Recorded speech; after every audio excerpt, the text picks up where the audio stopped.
السلام عليكم ورحمة الله وبركاته. كمية يردفتو تافكا بجمتو تكية بكا جراتني بكا ولدت دجاني سنين جدا يوم فارس الدماري مفتر إن شاء الله وجمنا يدالو سنين جدا أمبالي وجن يدالو وبصايرو فيديو قدري فنو يكتني قدري فني هاقلما إلالو كسي بعد بوداو سبسكرايب قوتني جتشود لايك شير سبسكرايب قوتني جتشود ده يا مالي نورفتي لومي دكون كاركا جرتنكم إن شاء الله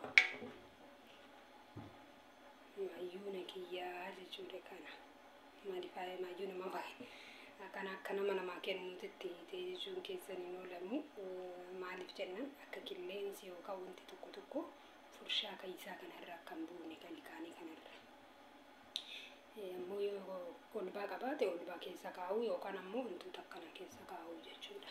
Maalif ilkaan kennaaf gaariin dhufuu waan ta'eef jechuudha. Akkana akkasii ammallee walirra betame wanneen isaa tokkicha isa kana jechuudha.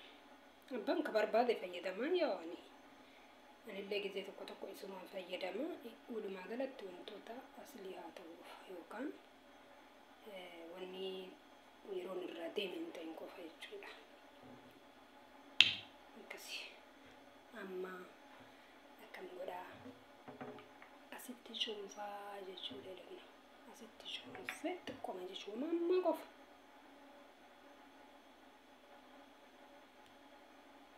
umammaa qofa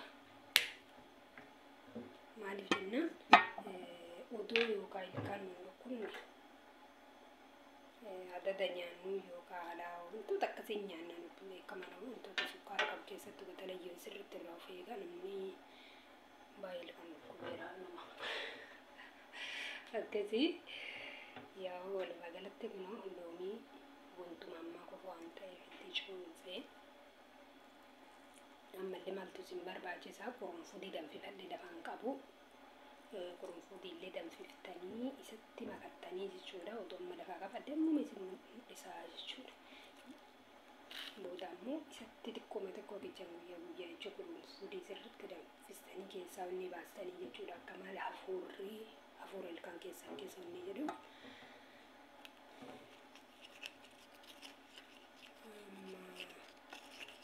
kanatti ilkaan keenya jiraatiin daaraamu isa keessa deemee booda nyaatu kanatti kuttanii jechuudha. Biyya tokko tokko soomidhallee itti dabaluun waan jiruuf maaliif jenna baay'ee wantoota hedduu ajjeesa waan ta'eef yookaan soomidda itti dabalatanii yookaan loomii itti dabalatanii yookaan qurunfudii mataa isii daayitanii itti dabalatanii jechuudha. Qurunfudii wanni gootanii danfistanii jechuudha. Maaliif jennaan odoo nun dhukkubin sirriitti fayyaa keenya argachuu waan ta'eef jechuudha. Sirriitti fayyaa keenya haa eeggannu. Awwal haaja fayyaa keenya jechuudha. Duraan dursee booda ammoo wanta kamittuu ni gahanii jechuudha. Kanaafuu wantoota ammaa kunuu fudhadhee jechuudha. Akkasitti kanuma keettanii jechuudha. Amma isinirraa hafaa miti kun fakkeenyaaf amma isinirraa hafaa yeroo lama ittiin fayyadamuu dandeettan. Mana keessan keessa jiru wallaahi ilkaan keessan adda yeroo keessattuu wantoota mimmi'aawu nyaattan sirriitti galgala gizee dhiqxeen dhiqattanii ganama gizee kaatan dhiqachuu turra dala ammallee indagadheeyyuu furshaa jajjabaata akkas erga riguu odoo hin taane ka erga isaa rigee kash jedhu odoo hin taane didiqqishuu kana jechuudha. Argitanii amma kiyya sagaleen isaan jiru. Ilkaan isin miidhuu erga fixee ilkaan isaa booda ilkeen isaa raasatti yaa'aa jechuudha. Kanaaf ilkaan keenya eeggachuuf maaltu nurra jiraata ree furshaa lullaafaa jechuudha.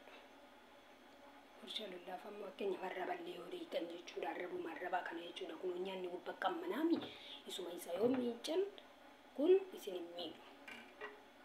Ilkaan keessan erga isin irraa fite ilkaan keessan lalkalaadaa godhee duubatti yaasu jechuudha barbaadeetu magaalatti. Kanaafuu wanta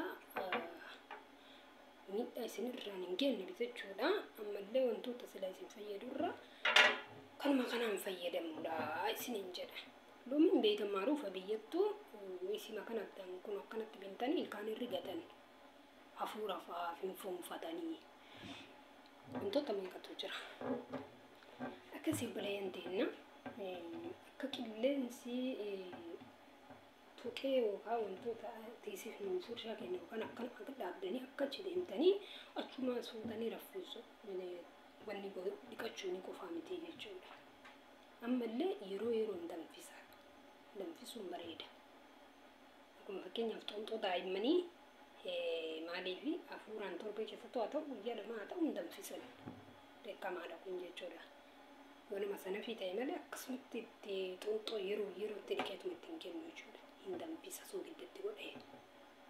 Kanaafuu ammallee kunillee furshaman keessan danfuu qaba ibidda irratti jechuudha. Hungubatu kana beekaa deema hungubatu.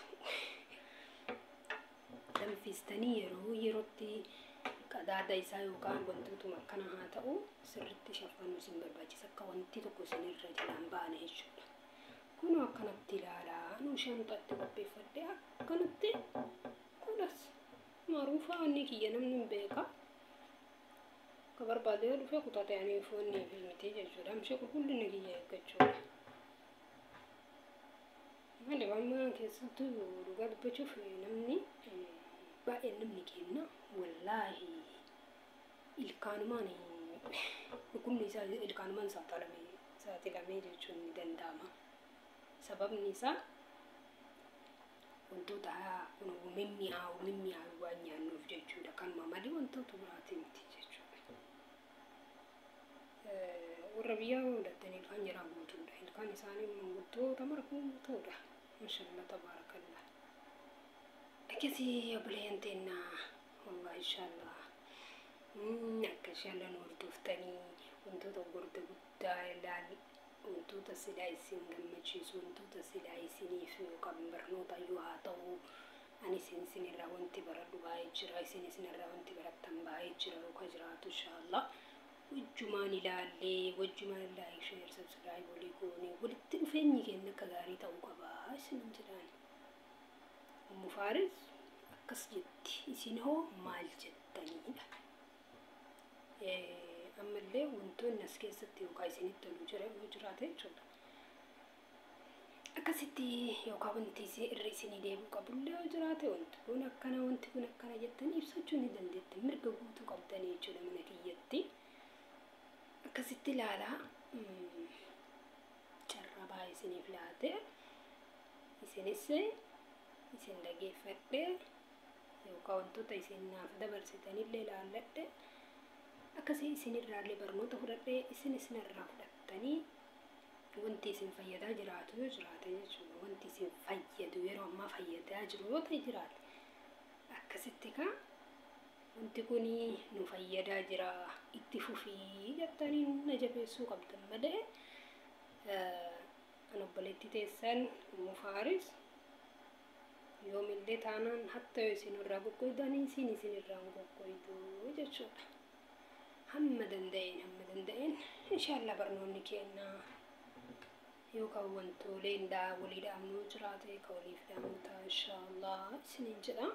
والله إن شاء الله نجيب ساتين إن شاء الله والله أنتو تبرع أبشر قبل سنين كلف إن شاء الله بدي قبل سنين جرا أكا فيديو كوني نسني تلو بدي قبل لايك شير سبسكرايب نقولا سنين جرا أكيد إن شاء الله تلتقى رجالي توما السلام عليكم ورحمة الله وبركاته.